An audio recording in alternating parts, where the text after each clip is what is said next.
Ankusam news. నా పేరు సుహనా. బులెటిన్ల ముందుగా హెడ్లైన్స్ చూద్దాం. కక్ష రాజకీయాలు కాదు, మనకు కావాల్సింది టీడీపీ అధినేత నారా చంద్రబాబు నాయుడు. రాష్ట్ర చరిత్రలో ఎప్పుడు ఇవ్వని తీర్పును ప్రజలు ఇచ్చారు టీడీపీ అధినేత నారా చంద్రబాబు నాయుడు.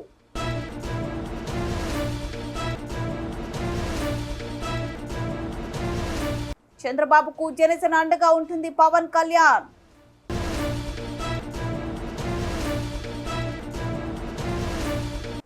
మొక్కలు నాటండి, డాక్టర్ వి వినోద్ కుమార్, జిల్లా కలెక్టర్.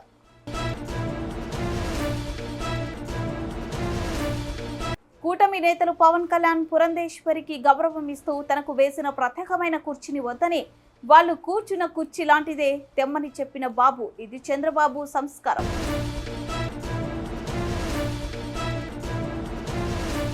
ఆరు గ్యారెంటీలు 13 హామీలు కనీసం ఆగస్టు 15 వరకైనా అమలు చేసి చూపించండి, Korutla BRS MLA doctor Sanjay.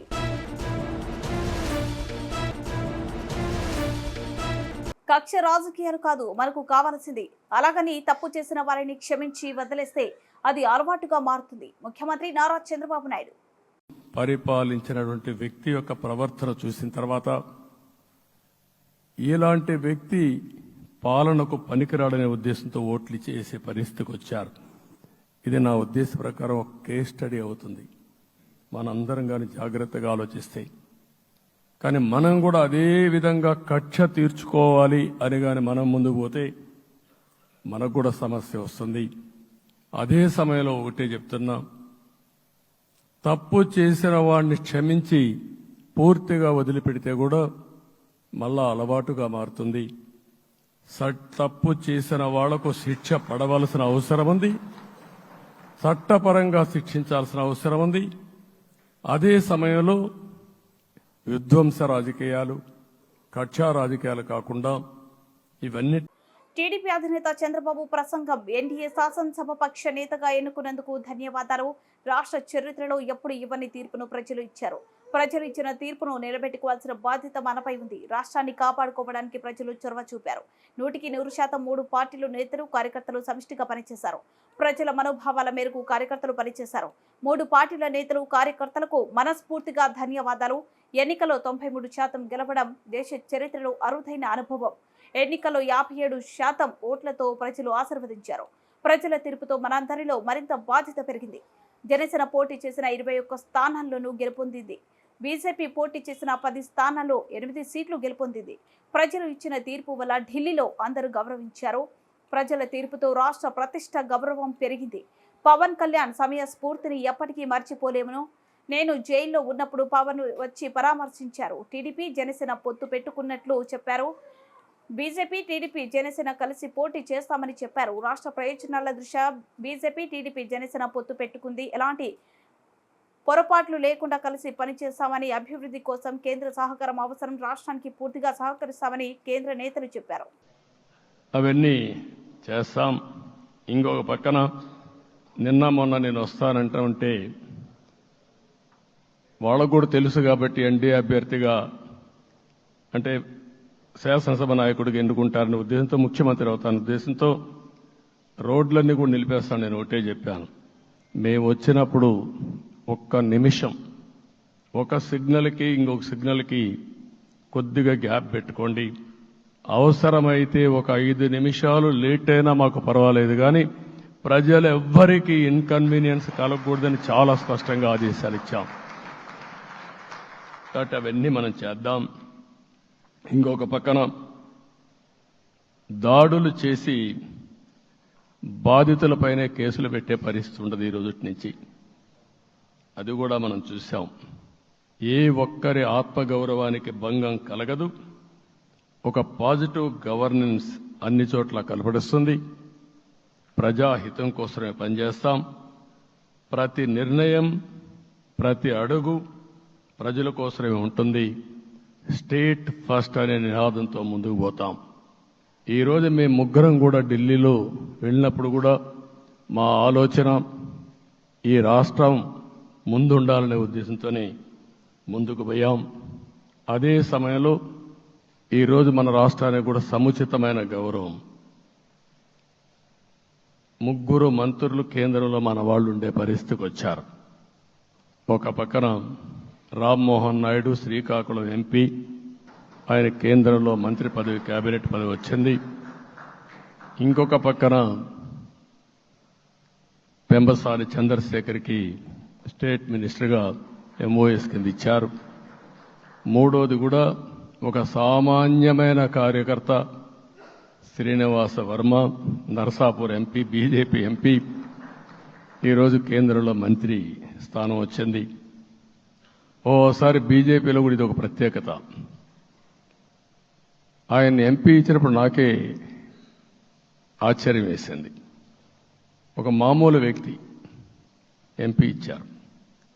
అప్పుడు ఆలోచించినప్పుడు నేను ఫస్ట్ మీటింగ్ పోతే వచ్చాడు.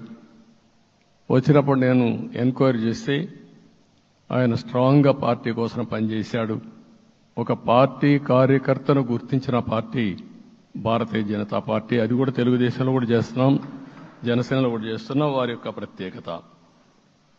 ఈరోజు నిన్న కూడా మనం అందరం చూస్తే మోదీ గారు మొన్నే మీటింగ్ అయినప్పుడు చూశాం, ఆయన స్పీచ్ను కూడా చూశాం. నేను కూడా చాలా స్పష్టంగా చెప్పాను, 10 సంవత్సరాల మోడీ గారి పరిపాలన దేశ ప్రతిష్ట పెంచింది. ప్రపంచంలోనే భారతీయులకు గుర్తింపు వచ్చింది. 11వ స్థానంలో ఉన్న ఆర్థిక వ్యవస్థ ఈరోజు 5వ స్థానానికి తీసుకొచ్చారు. ఇంకొక పక్కన ఎన్డీఏ 3.0 ఈ పరిపాలన 5 ఏళ్లలో 5వ స్థానం నుంచి 3వ ఆర్థిక అతిపెద్ద దేశంగా భారతదేశం ఎమర్జ్ కాబోతుంది. ఇది మన దేశానికి గర్వకారణం. ఇంకొక పక్కన ఆయన కల వికసిత్ భారత్ 2047, మనందరి కల వికసిత్ ఆంధ్రప్రదేశ్. ఇది మనందరం ఒక కలగా పెట్టుకొని ముందుకు పోవాల్సిన అవసరం ఉంది. అదే సమయంలో మనందరి ఆలోచన పేదరికం లేని సమాజం, zero poverty nation, zero poverty state, zero poverty నియోజకవర్గం. ఇది ఎన్టీ రామారావు గారి కళ.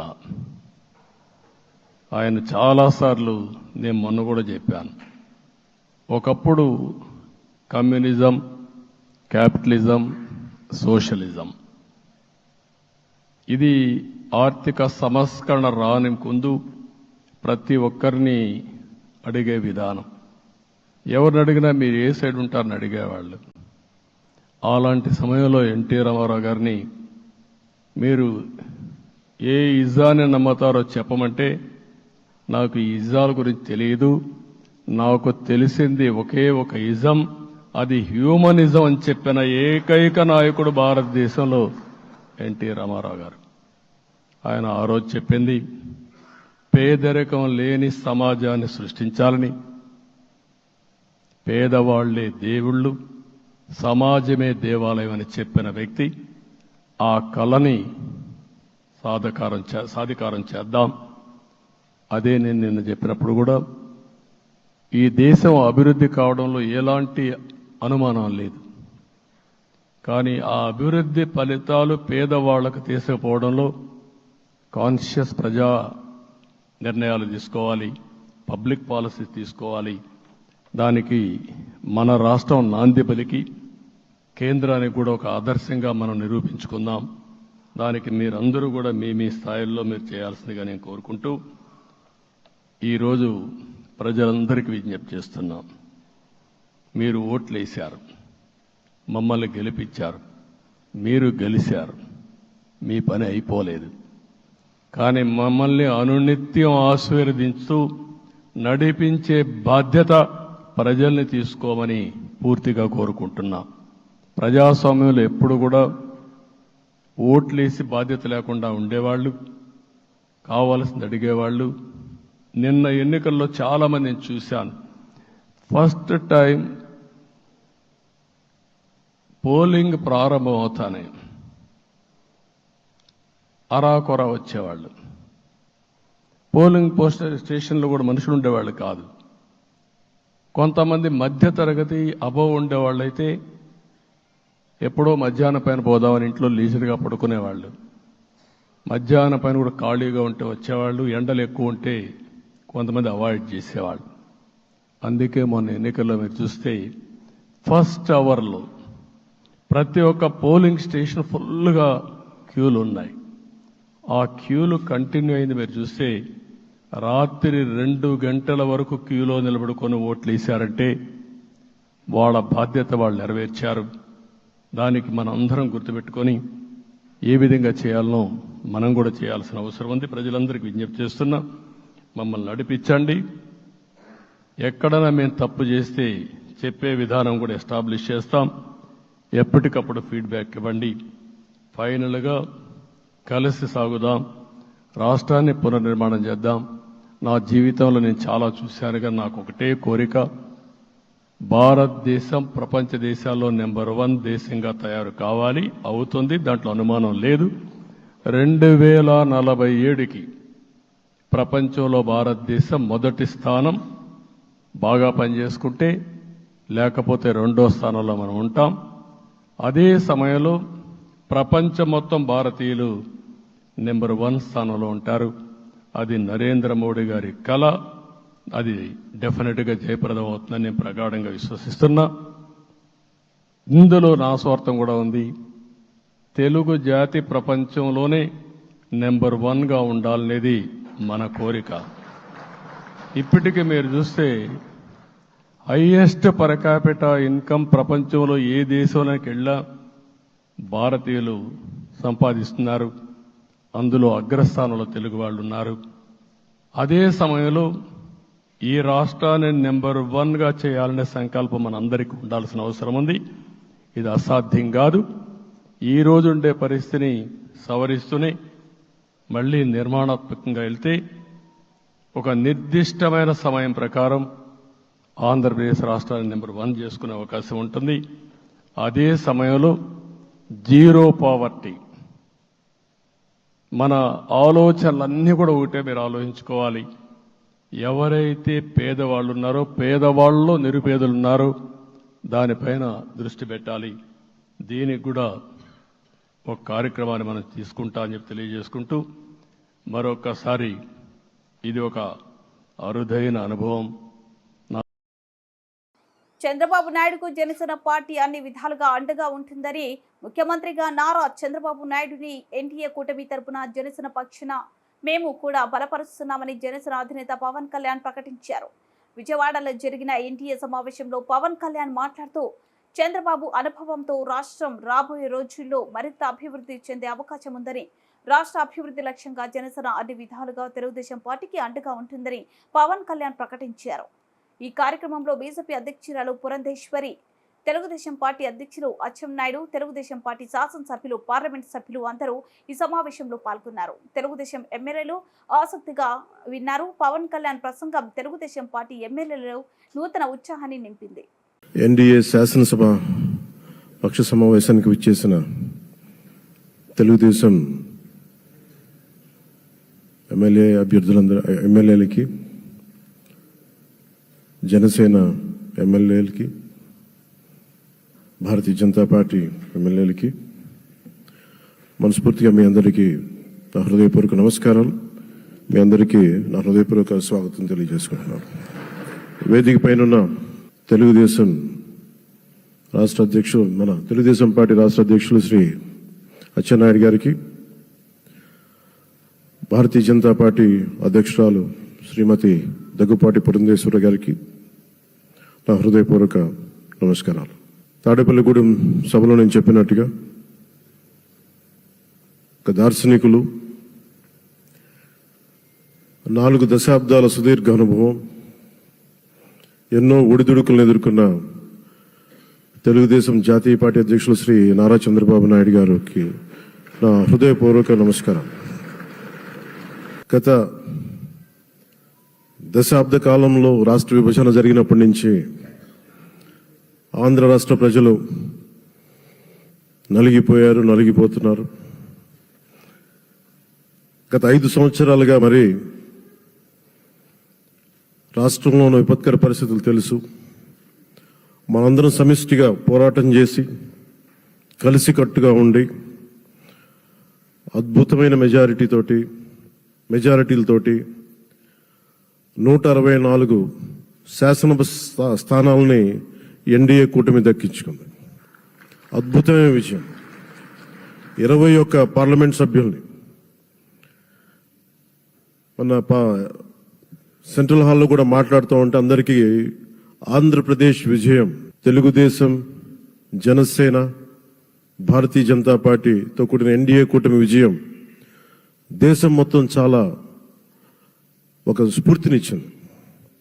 ప్రతి ఒక్కరి విజయాన్ని వారి వారి రాష్ట్రాల్లో ఎలా దీన్ని ముందుకు తీసుకెళ్లాలి, ఒక్క ఓటు చీలకుండా అలయన్స్ అంటే ఎలా ఉండాలి అనేది మన ఆంధ్ర ప్రాంత ప్రజలు, మన ఆంధ్ర రాష్ట్ర ప్రజలు మనందరం కలిసి కట్టుగా చూపించాం. 2021 మార్చి 14 ఇప్పటం సభలో నేను ఒకటే తెలియజేసుకున్నాను, ఆ ప్రభుత్వ వ్యతిరేక ఓటుని చీలనివ్వను. ఆ మాట మీద ఉన్నాం, ఆ మాట మీద నిలబడ్డాం, ఒడిదుడుకులు ఎదుర్కొన్నాం, తగ్గాం, కానీ నిలబడ్డాం, ప్రజల నమ్మకాన్ని పెంచాం. అద్భుతమైన మెజారిటీతో ఈ రోజున మనం ప్రభుత్వాన్ని స్థాపిస్తున్నాం. చాలా మాటలు ఇచ్చాం. పొద్దున కూడా జనసేన లెజిస్లేటివ్ పార్టీ మీటింగ్లో నాయకుడిగా ఎన్నుకున్న సందర్భంలో మాట్లాడుతూ మనం చాలా మాటలు ఇచ్చాం. ఇది కక్ష సాధింపులకి సమయం కాదు, ఇది వ్యక్తిగత దూషణలకి సమయం కాదు. ఇది 5 కోట్ల మంది పైగా ప్రజలు మన మీద నమ్మకాన్ని పెట్టుకున్నారు. మన మీద మనందరం ఉమ్మడిగా, మనందరం సమిష్టిగా ఆంధ్రప్రదేశ్ ప్రజలు ఏ అభివృద్ధి అయితే కోరుకుంటున్నారో మనందరం సమిష్టిగా దీన్ని ముందుకు తీసుకెళ్లాలి, అభివృద్ధి పథంలో నడిపించాలి.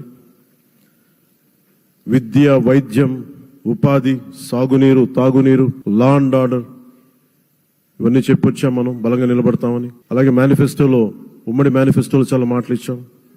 వాటన్నిటినీ బాధ్యతగా ముందుకు తీసుకెళ్లాల్సిన అవసరం ఉంది. ఇలాంటి ఛాలెంజింగ్ టైమ్స్లో ఒక సుదీర్ఘమైన అనుభవం ఉన్న నాయకులు కావాలి. 4 దశాబ్దాల అనుభవం, అభివృద్ధి మీద అపారమైన అవగాహన, పెట్టుబడులు తెచ్చే సమర్థత, ప్రతిభ. విదేశాల్లో ఉండే నాయకుల్ని మలేషియా దగ్గర నుంచి, సింగపూర్ దగ్గర నుంచి, యూరోప్ దగ్గర, అమెరికా నుంచి ఆ దేశాల అధ్యక్షుల్ని తెలుగు రాష్ట్రాల వైపు దృష్టి మళ్లించేంత శక్తి సమర్థత ఉన్న శ్రీ నారా చంద్రబాబు నాయుడు గారికి ఆయన నాయకత్వం చాలా అవసరం, ఆయన అనుభవం చాలా అవసరం. అలాంటి అపారమైన అనుభవం ఉన్న వ్యక్తిని, అనుభవం ఒకటే కాదు, ధైర్యశాలి. ఈ రోజుకి నాకు ఒకటే గుర్తుంటుంది, మన తాడేపల్లిగూడెం సభలో చెప్పాను, చాలా క్లేమోర్ మైన్స్ పేలిపోతే, జీప్ ఎగిరిపోయి కింద పడితే చొక్కా దులుపుకొని ఆయన మళ్ళీ వచ్చి రాజకీయం చేసిన వ్యక్తి. ఈ రోజున సైబరాబాద్ ఉంది అంటే అది శ్రీ చంద్రబాబు నాయుడు గారి దార్శనికత. అలాంటి వ్యక్తి, ఆయన అనుభవం ఈ రోజున 2024 ఆంధ్రప్రదేశ్కి ఎన్డీఏ కూటమి తరపు నుంచి ముఖ్యమంత్రి అభ్యర్థిగా శ్రీ నారా చంద్రబాబు నాయుడు గారి పేరుని జనసేన పార్టీ పక్షాన నుంచి మేము బలపరుస్తున్నాం.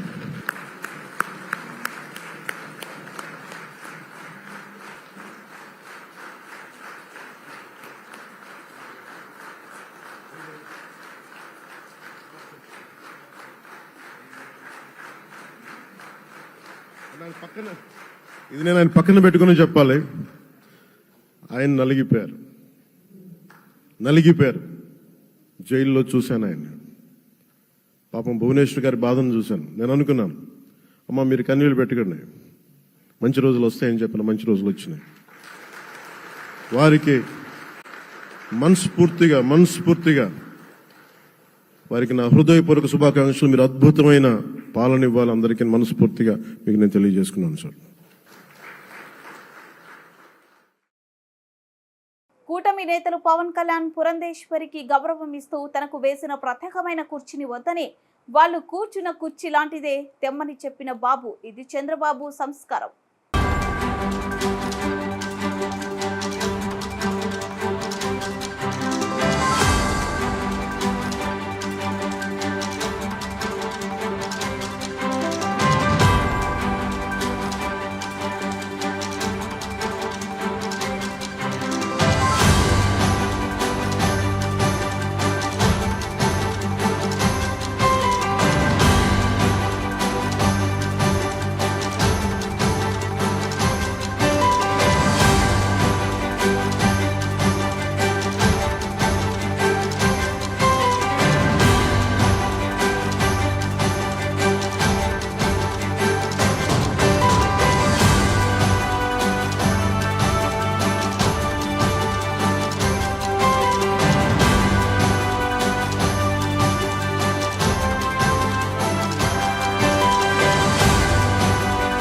అనంతపురం జిల్లాలో అన్ని ప్రాంతాల్లో విరివిరిగా మొక్కలు నాటాలని, మంచిగా పెరిగే మొక్కలను తీసుకురావాలని అనంతపురం జిల్లా collector doctor V Vinod Kumar అన్నారు. అనంతపురం కలెక్టరేట్లోని మినీ కాన్ఫరెన్స్ హాల్లో మొక్కల పెంపకంపై వివిధ శాఖల అధికారులతో సమావేశం నిర్వహించిన జిల్లా కలెక్టర్ డాక్టర్ వినోద్ కుమార్ మాట్లాడుతూ అనంతపురం నగరంలో అద్భుతమైన మొక్కలు నాటాలని, కలెక్టర్ కార్యాలయం నుంచి వరకు ఒకే విధంగా మొక్కలు ఉండే విధంగా చర్యలు తీసుకోవాలని కార్పొరేషన్ కమిషనర్కు ఆదేశించారు. సమావేశంలో corporation commissioner Megha Swaroop, municipal ఆర్టీ మూర్తి, ఇతర అధికారులు పాల్గొన్నారు. ఫ్లవరింగ్ ట్రీస్ మీద ఫోకస్ చేయాలి, తర్వాత డ్రాట్ రెసిస్టెంట్ ట్రీస్ మీద ఫోకస్ చేయాలి, తర్వాత avenue plantation specific the minister from the honorable minister from the district, then MLAs are definitely there, MP is already there. So కొత్త ప్రభుత్వం ఏర్పాటైన ఇదే మార్గం మనం తీసుకుందాం. ఈ కలెక్టరేట్ నుంచి ఆ సర్కిల్కి వెళ్దాం. మీరు పక్కన చూస్తే రకరకాల చెట్లు ఉంటాయి, రకరకాల చెట్లు ఉండకూడదు. 6 గ్యారెంటీలు 13 హామీలు కనీసం ఆగస్టు 15 వరకైనా అమలు చేసి చూపించండి. Korutla BRS MLA doctor Sanjay. మా మాజీ మంత్రివర్యులు సీనియర్ నాయకుడు మా హరీష్ రావు గారు మాట్లాడుతూ మళ్ళీ ఒకసారి రైతు బంధు గురించి, అదేవిధంగా రైతు రుణమాఫీ గురించి మళ్ళీ ఒకసారి ముఖ్యమంత్రి గారిని అడగడం జరిగింది. దానికి జవాబుగా కాంగ్రెస్ వాళ్ళు గత 6 నెలలు చేస్తున్న పని మళ్ళీ రిపీట్ అవుతా ఉంది. ఏమీ లే, వితండవాదం మనం ఎస్ అంటే నో అనాలి, నో అంటే ఎస్ అనాలి. నిన్న మాట్లాడుతూ మా పక్కన మా వెమ్లవాడ కాన్స్టిట్యున్సీ ఎమ్మెల్యే విప్ ఆది శ్రీనివాస్ గారు మాట్లాడుతూ పెద్ద పెద్ద మాటలు. ఈ మధ్య ఏమైందంటే కాంగ్రెస్ ప్రభుత్వం వచ్చే నుంచి పెద్దోళ్ళని తిడితే మేము పెద్దోళ్ళం అవుతామన్న ఆచరణ ఫాలో అవుతున్నారు అందరు కాంగ్రెస్ వాళ్ళు. హరీష్ రావు గారిని పట్టుకొని హరీష్ రావుకి పని లేదు, మామ దగ్గర పోయి కూర్చోపు, నువ్వు మామని అడుగు, ఇట్లాంటి పదజాలంతో మాట్లాడుతూ ఉన్నారు. ఆది శ్రీనివాస్ గారు దయచేసి మిమ్మల్ని ఒక రిక్వెస్ట్ చేస్తా ఉన్నాను. హరీష్ రావు గారు 7 సార్లు ఎమ్మెల్యే మంత్రిగా పనిచేసినారు. ఆయన 24 గంటలు హార్డ్ వర్కింగ్ నాయకుడు ఎవరైనా ఉన్నారు మన రాష్ట్రంలో అంటే హరీష్ రావు గారని అందరూ చెప్తారు. మీకు పక్కనే సిద్దిపేట కాన్స్టిట్యున్సీ కూడా, మీరు కూడా చాలా ఆయన దగ్గర నుంచి నేర్చుకోవాల్సిన విషయాలు ఉన్నాయి మీకు కూడా. ఆయన్ని పట్టుకొని ఇష్టం వచ్చిన మాటలు. హరీష్ గారు ఏమన్నారు? రుణమాఫీ ఎక్కడ, రైతు బంధు ఏమైంది? మళ్ళీ వర్షాకాలం సీజన్ వచ్చింది, ఎవరికన్నా ఒక్కరికన్నా ఇప్పటి వరకు రూపాయి రైతు బంధు వచ్చిందా అని హరీష్ గారు అడిగింది. దానికి మీరు ఏమన్నారు? రాజీనామా లెటర్ అడిగి పెట్టుకోండి. హరీష్ రావు కాదు, మీరు వాగ్దానం చేసిన 13 హామీలు, 100 రోజుల్లో చేస్తామన్న 13 హామీలు మీరు కనీసం ఆగస్టు 15 వరకు చేయండి. 13 హామీలు, 6 గ్యారంటీలు, అది చేయండి. హరీష్ రావు గారు కాదు, మేమున్న 39 మంది ఎమ్మెల్యేలు కూడా రాజీనామా చేస్తాం. అంత నిక్కచ్చిగా చెప్తా ఉన్నాము. మాటలు మాట్లాడడం కాదు, పని చేసి చూపెట్టండి దయచేసి మీరు. ముగించే ముందు హెడ్లైన్స్ మరోసారి. కక్ష రాజకీయాలు కాదు, మనకు కావాల్సింది టీడీపీ అధినేత నారా చంద్రబాబు నాయుడు. రాష్ట్ర చరిత్రలో ఎప్పుడు ఇవ్వని తీర్పును ప్రజలు ఇచ్చారు టీడీపీ అధినేత నారా చంద్రబాబు నాయుడు.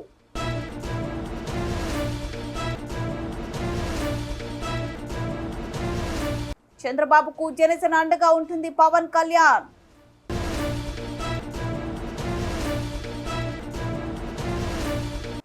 మొక్కలు నాటండి డాక్టర్ వి వినోద్ కుమార్ జిల్లా కలెక్టర్.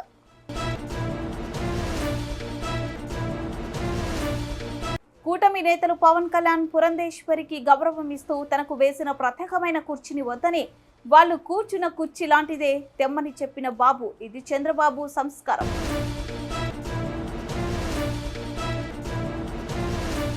ఆరు గ్యారెంటీలు 13 హామీలు కనీసం ఆగస్టు 15 వరకైనా అమలు చేసి చూపించండి Korutla BRS MLA doctor Sanjay.